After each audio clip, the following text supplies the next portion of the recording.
So we'd go over the Gorge quite a lot. We would go over and see bands like Radiohead, Coldplay, New Order. Go over there, camp. I'd actually ride my motorbike over there. But it was great because you could get right close to the stage. That's where I wanted to be. It was amazing, bordering on spiritual. I started going to live concerts when I was 13. It was 1977. There's a club in Liverpool called Eric's. It changed my life that night. So to go to the Gorge and experience being in such a massive venue, 25,000 people, the only place for me to be is at the front. The musicians that I've been that close to, well, The Clash. I actually sat on the speakers when they played Eric's, 1978. Echo and the Bunnymen. Will Sargent. He must have just been watching me watch him pick every note out of his guitar. And at the end of the show, he just goes like that, "Here you go, mate." And he just gives me his guitar pick. I was like, ding!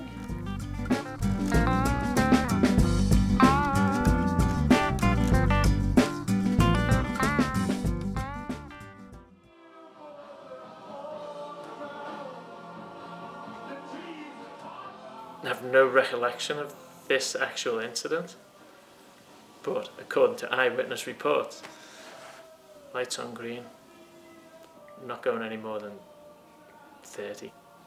The cars that were at the red light, there was a Chevy Suburban, and he just drove out right in front of me, and I dropped the bike.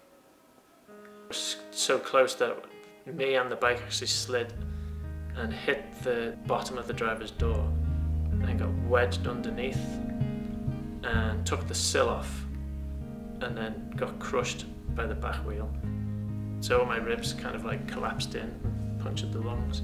Spine, neck, jaw, smashed my helmet. Like these fingers got driven into the hand and broke the hand and tore the ligaments off the thumb. And that all got redone. And then the scapula got broke in two. The girl I was living with at the time, Nicole, she gets to the hospital and they said, well, you know, if he makes it through the night, then great, but it's not looking that good right now.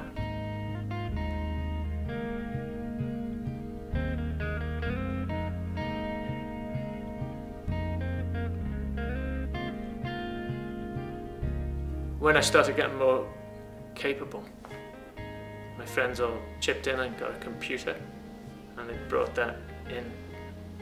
So you know those dining things that come over the table? They duct taped a computer to it and brought that in. So I had, and then they got internet into the nursing home. So I had access to the outside world. So spinal cord injury, I don't know anything about it, never even paid attention to it in the past. Now you have to learn, you have to figure it all out. It's only been probably the last 10 months or more that it's been a lot more stable and I've been a lot more capable. You're okay, you can eat it. I'll let you. And a lot more confident in trusting my body. The whole recovery process, it's ongoing. It's 5 years now, but it's still ongoing. I'm exploring more now, but for a time there, I just wasn't getting out. It is kind of intimidating. And then there's me also getting comfortable with being in those environments in a wheelchair. I need access to a bathroom. A lot of these places, there's absolutely no way. You can't make it. Even if the bathrooms are accessible, you can't physically get a wheelchair from where you are to the bathroom unless you've got bouncers pushing people out the way. And that's happened before. I've literally had the bouncers with their flashlights out, clearing the path, and they don't do it in a, in a nice way. They literally, it's like you're the president. They're just like pushing people aside, and I feel bad because it upsets the people in the.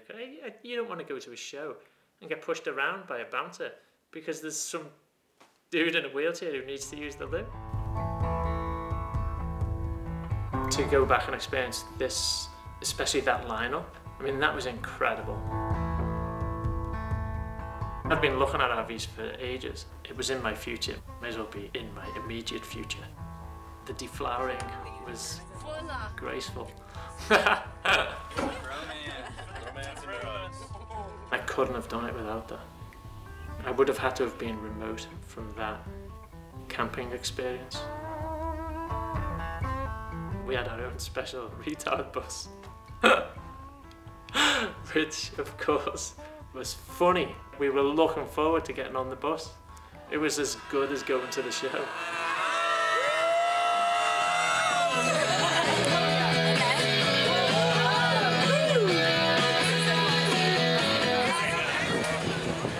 Thanks a lot, mate. See you tonight.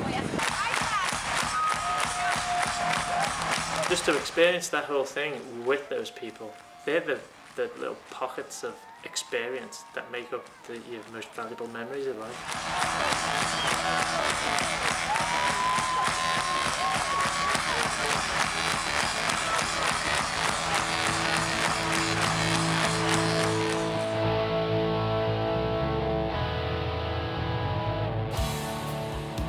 When it was time to leave and pack up and go, it was like separation anxiety was actually for real. That tells you that you've had an incredible weekend and you've shared something really special. That's putting the icing on the cake of the last 5 years.